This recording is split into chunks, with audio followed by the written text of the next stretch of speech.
As an organization, we serve about 12,000 American Indian and Alaska Native individuals every year, connecting them with their potential through education, through employment and training, through recovery services and child and family services. And as we ask our participants to be self-sufficient, we were really looking for a way for us as an organization to be self-sufficient, but also connect with our youth population. We have this huge youth bubble coming up in the Alaska Native population, and more they're becoming disconnected with their culture. And we wanted to find a way that was easy for them to access, because the Alaska Native cultures can be very intimidating to engage with.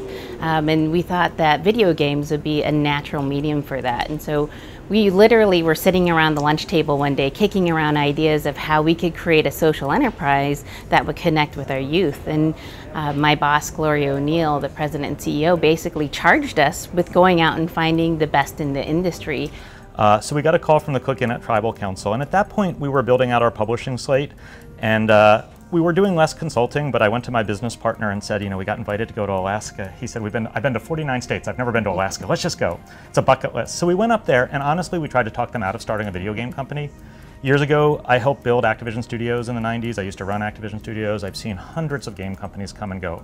It's a hard business. It's a complex business. It's a risky business. Talent is a craft. It's not a commodity. So honestly, we were like, do you really want to start a video game company with your hard-earned dollars?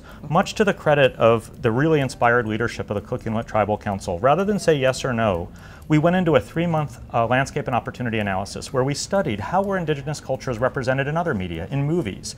Wonderful movies like Whale Rider, music, the whole world music phenomenon. We actually found very powerful examples of authentically, inclusively developed media that was commercially successful, but nothing in video games.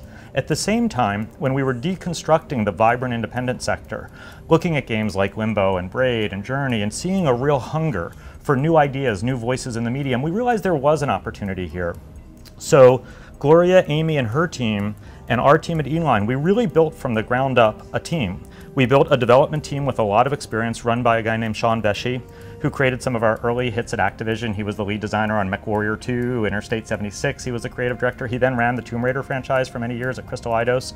He hand-selected a team of industry veterans that are really interested in this idea of sharing, extending culture through games. Really talented young folks out of schools like DigiPen. Gloria and Amy put together a remarkable team of Alaska Native elders, storytellers, and writers, and we agreed from the ground up everything would be done inclusively.